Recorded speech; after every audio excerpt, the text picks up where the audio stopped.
Iniciando mais uma conversa fraterna, franca, amorosa, com todos os nossos amigos e amigas. Quero trazer aqui um assunto dos mais necessários e urgentes da nossa sociedade. O maior mandamento da lei de Deus. Qual é o maior mandamento da lei de Deus? Perguntaram para Jesus. Um fariseu perguntou. E não é uma pergunta simples. Não podemos nos esquecer que a lei de Moisés, contida na Torá, não eram apenas 10 mandamentos. São 613 mandamentos na sua totalidade. E a Torá, que é a velha lei antiga Judéia, ela era eminentemente de tradição oral. As pessoas, um povo que em sua maioria não era alfabetizado, sempre tinha alguém para explicar a lei, que era o papel dos escribas, dos sacerdotes. Então a sociedade judaica, eminentemente agrária, uma organização teocrática, isso é, a religião como ponto central de organização da vida das pessoas, 613 mandamentos, sendo que 365 desses 365 são mandamentos negativos. O que é um mandamento negativo? Não faça isso, não faça aquilo, como que se fosse um mandamento por dia. E os outros 248 mandamentos positivos, faça isso, faça aquilo. E há uma curiosidade nesses 248. Esse número é muito próximo dos números de ossos do corpo humano e dos principais organismos do nosso corpo. Como que se cada mandamento desse fosse para consagrar uma parte do nosso corpo físico, esse instrumento maravilhoso da nossa expressão aqui enquanto espíritos eternos, porém encarnados aqui no planeta Terra. Pois bem, o fariseu, quando faz a pergunta, mestre, qual é o maior mandamento de todos? Então, dos 613, Jesus, de forma audaciosa, firme,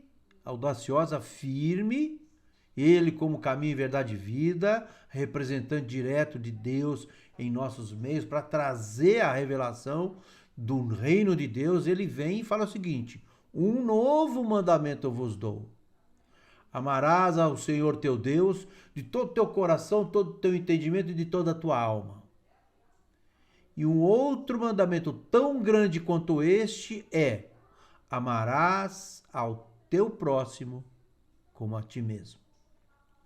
Eu costumo dizer que Jesus coloca um grande mandamento, amar a Deus sobre todas as coisas. Mas como a gente tem dificuldade de entender esse Deus, entender como amar esse Deus, esse ser que a gente tem dificuldade de perceber, então Jesus, ele aperta a tecla SAP e ele nos traduz de uma forma maravilhosa e inequívoca. Só dá para amar a Deus se a gente amar o nosso próximo. E Jesus arremata: nisto permanecendo, sereis reconhecidos meus discípulos, isto é, meus seguidores. Então não dá para ir no centro espírita, não dá para ir na igreja evangélica, não dá para ir na igreja católica, no terreiro de Umbanda, enfim, nas mais variadas designações religiosas da nossa sociedade, o budismo, por exemplo. Se a gente não dá bom dia para o porteiro, se a gente não respeita o nosso próximo, se esse próximo é colocado em nosso caminho, né, e a gente não respeita ele, o nosso próximo pode ser aquele que convive conosco dentro de casa, um filho, uma filha, uma esposa, um esposo. Então, na tradução literal, só dá para amar a Deus se amarmos o próximo. Mas e quando a gente não gosta do próximo? O que Jesus quis dizer com amar o vosso inimigo? Como é que a gente consegue sentir amor pelo inimigo? E é simples, a gente não sente.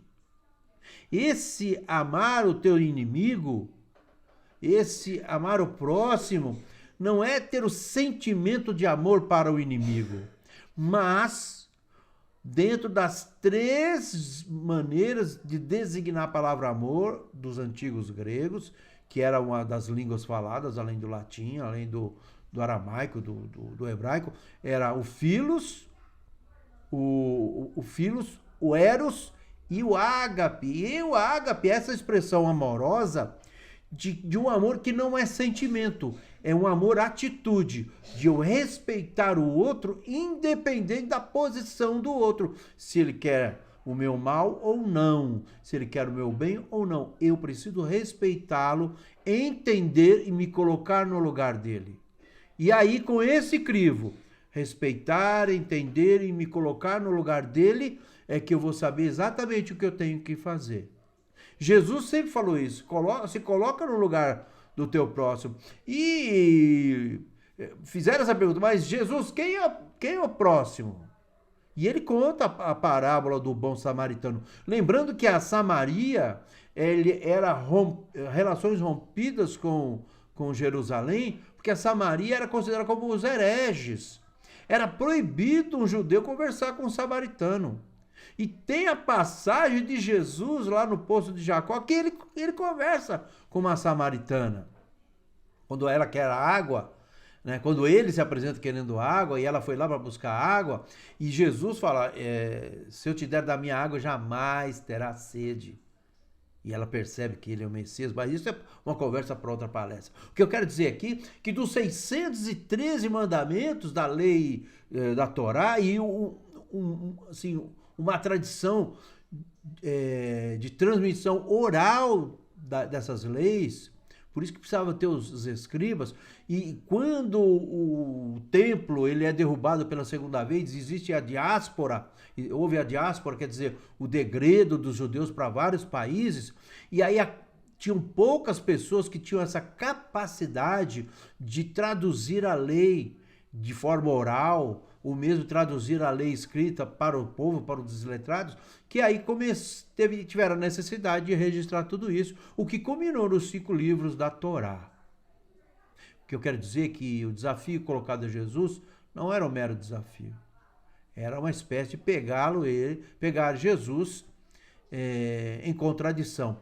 Então, dos 613, qual é o maior? E Jesus, indubitavelmente. E ele falou ainda que esse mandamento, amar a Deus sobre todas as coisas e ao próximo como a si mesmo, resume toda a lei e todos os profetas.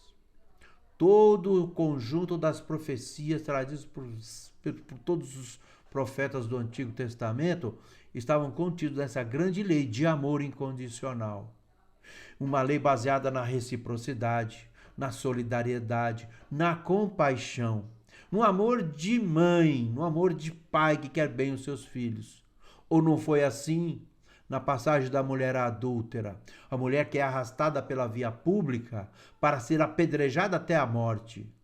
E aí um daqueles que estavam naquela turba incontrolável, querendo ali linchar a mulher acusada de adultério, fala, mestre, essa mulher foi pega em adultério, em flagrante adultério. A lei de Moisés pede que nós a apedrejemos. E tu o que diz? E Jesus não se colocou. Na segunda vez, mestre, e tu o que diz? Aí Jesus se colocou, dizendo, aquele que tiver isento de pecado, que atire a primeira pedra. Porque essa aparente hesitação, não é aquela aparente hesitação, era uma amostra clara de que Jesus não estava ali ligado na fofoca, no problema conjugal, íntimo daquela mulher. Lembremos que essa era uma das leis, uma das 613 leis de Moisés.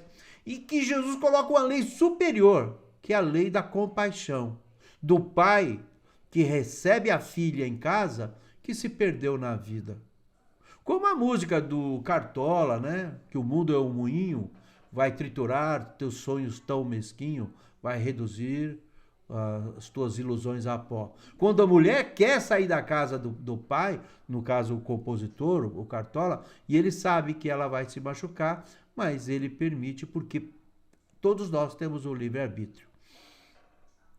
A lei de Jesus esse esteio luminoso, maravilhoso, que é o amor incondicional. Esse que é o mostrar a outra face. O teu amor incondicional, quer dizer, a violência que eu sofro não pode me transformar numa pessoa violenta e eu tenho que entender, eu tenho que me proteger, eu tenho que me defender, mas eu não posso ser contaminado pela violência do outro. Esse é mostrar outra face. Então é esse esteio luminoso, transformador, que Jesus coloca como caminho sine qua non de que ou vai por aí, ou vai ter pranto e ranger de dentes. Ou você ama, ou você sofre. Lembrando que nós, criados à imagem e semelhança de Deus, em espírito e inteligência, simples e ignorantes, somos conduzidos para o amor. Mas quando o nosso livre-arbítrio faz a opção por um caminho mais egóico, um caminho da disputa, da mesquinharia, da revolta, da revanche, da vaidade, a gente acaba saindo desse caminho do amor. E toda vez que a gente sai do caminho do amor, a gente adoece, a gente fica doente. Ou não é assim, conforme os processos de mágoa, que nós já falamos em outra oportunidade. Então, quando eu saio do caminho do amor, tudo fica complicado para mim. Não foi assim com o filho pródigo, que pega a parte da sua herança, com o pai ainda vivo, e vai pelo mundo e gasta tudo. E depois pede para retornar à casa do pai como um servo, como um funcionário qualquer. E esse pai busca o filho no meio da jornada, no meio do caminho de retorno, que é para o filho chegar acompanhado em casa. Então todas as vezes que a gente cai, todas as vezes que quebra a cara, todas as vezes que a gente está fracassado e a gente inspira, se levanta e faz a prece e quer retornar à casa do pai, que é o caminho do amor, esse pai maravilhoso, que nas palavras majestosas escrita no caderno de João, que diz que quem não ama verdadeiramente não conhece a Deus, porque Deus é amor. Olha que definição maravilhosa. É esse Deus, o Senhor dos exércitos, o Senhor das estrelas, aquele que se encolerizava, que Jesus veio traduzir. Opa, Deus é amor. Chamava Deus de paizinho. Então, essa transformação que Jesus veio colocar no seio da sociedade judaica, e que Paulo de Tarso, esse homem das múltiplas línguas, que tinha cidadania romana, pegou e levou para além da velha Jerusalém essa mensagem de luz e solidariedade, luz e fraternidade. Então não tem como amar a Deus se a gente não amar o próximo. E repetindo, o amor, nesse caso, não é sentimento, é atitude. É atitude revolucionária num mundo materialista em que as pessoas são consideradas, são benquistas pela quantidade de ouro que ela possui, pela quantidade de dinheiro que ela tem na sua conta bancária. E quando Jesus fala, ama o teu próximo, ágape, ama ele do jeito que ele é, procura se colocar no lugar dele, entender o que ele está pensando e ajuda. E ajuda. E aí cada caso é um caso, desde que a gente se coloque com esse papel transformador dessa sociedade pequena, que está em luta para se manter nesse processo de transição planetária. Então são as dores do parto de um nascimento de uma nova era, a era de regeneração, como diriam os esotéricos, a era de Aquários. Então nós estamos entrando numa era de regeneração. E a nossa chave para abrir as portas desse novo mundo de regeneração é a aplicação simples do Evangelho no nosso dia a dia. Como? Amando a Deus sobre todas as coisas. E nos colocando no lugar do outro, amando o outro, como se fora nós mesmos. E aí o mandamento ele é explícito, amar o próximo como a ti mesmo. Então é preciso que nós nos amemos, que nós tenhamos autoestima, não orgulho, não vaidade, mas que nós nos valorizemos, que nós saibamos criar em nosso coração os esteios do mundo espiritual, do mundo da felicidade. Só dá para ser feliz a partir de nós mesmos. Ninguém é responsável por nos trazer a felicidade. A felicidade é uma construção coletiva, mas de jornada individual. A nossa evolução, ela é coletiva, mas num carregar de cruzes, cada um leva a sua bagagem espiritual e intelectual. E para que nós possamos adentrar esse mundo de regeneração, onde o bem começará gradativamente vencendo o mal, é importante ter a chave sem a qual não conseguiremos permanecer, sem a qual não conseguiremos sobreviver, que é a chave do amor. Por isso que tem aquela frase, glória a Deus nas alturas e paz até aos homens e mulheres de boa vontade. Jesus não pede os vitoriosos, ele pede as pessoas de boa vontade. Não é para ser um vencedor ou uma vencedora, é para ter boa vontade. É isso, tentar. Jesus pede que a gente tenta.